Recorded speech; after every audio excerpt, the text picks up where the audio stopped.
നായർ ഈഴവ ഐക്യം കാലഘട്ടത്തിന്റെ ആവശ്യം എന്നതാണ് BDJSന്റെ നിലപാടെന്ന് സംസ്ഥാന അധ്യക്ഷൻ തുഷാർ വെള്ളാപ്പള്ളി. ഐക്യം കൊണ്ട് ഗുണമുണ്ടാവുക നായർ ഈഴവ സമുദായങ്ങൾക്കും ഹിന്ദുക്കൾക്കുമാണ്. നിയമസഭാ തെരഞ്ഞെടുപ്പിൽ ശക്തമായ ത്രികോണ മത്സരം ഉണ്ടാകുമെന്നും തുഷാർ ആലപ്പുഴയിൽ പറഞ്ഞു. സുധീഷ് ഗോപാൽ ചേരുന്നു. സുധീഷ് പറയൂ. നീലിമ, ഇന്ന് BDJSന്റെ നിർവാഹക സമിതി യോഗം ഉണ്ടായിരുന്നു. അതിനുശേഷമാണ് തുഷാർ വെള്ളാപ്പള്ളി മാധ്യമങ്ങളോട് സംസാരിച്ചത്. അതിൽ ഏറ്റവും പ്രധാനമായും നിയമസഭാ തെരഞ്ഞെടുപ്പുമായി ബന്ധപ്പെട്ട സംഘടനാ കാര്യങ്ങളാണ് ഇന്നത്തെ യോഗത്തിൽ ചർച്ച ചെയ്തതെന്നും അടിത്തട്ട് മുതലുള്ള പ്രവർത്തനം ശക്തിപ്പെടുത്തുന്നതിനുള്ള കാര്യങ്ങൾ ചർച്ച ചെയ്തു. അതോടൊപ്പം തന്നെ ഇവിടെയൊക്കെ മത്സരിക്കണം, സ്ഥാനാർത്ഥികളെ സംബന്ധിച്ചുമുള്ള ചർച്ചകൾ നടന്നു. ഇനി വീണ്ടും സംസ്ഥാന കമ്മിറ്റി കൂടി സ്ക്രൂട്ടനൈസ് ചെയ്തതിനു ശേഷമാവും തുടർ നടപടികൾ ഉണ്ടാകുക. NDAയുടെ യോഗത്തിലും ഇത് സംബന്ധിച്ച് ചർച്ചകൾ നടത്തും.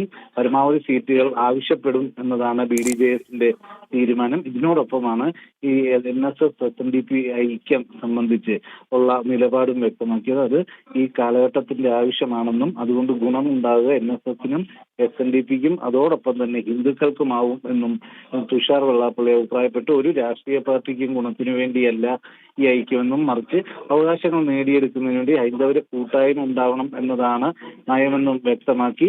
അതോടൊപ്പം തന്നെ അദ്ദേഹത്തെയാണ് ചുമതലപ്പെടുത്തിയിരിക്കുന്നത് NSS ജനറൽ സെക്രട്ടറിയുമായി കൂടിക്കാഴ്ച നടത്താൻ. അത് ഇന്ന് തന്നെ വിളിച്ച് സംസാരിച്ച ശേഷം അടിയന്തരമായി തന്നെ അത്തരം ചർച്ചയുമായി മുന്നോട്ട് പോകുമെന്നും തുഷാർ വ്യക്തമാക്കിയിട്ടുണ്ട്. വരുന്ന നിയമസഭാ തെരഞ്ഞെടുപ്പിൽ കേരളത്തിൽ ശക്തമായ ത്രികോണ മത്സരം തന്നെ ഉണ്ടാകുമെന്നും NDAക്ക് നേട്ടമുണ്ടാകുമെന്നും തുഷാർ അഭിപ്രായപ്പെട്ടു. നീലിമ.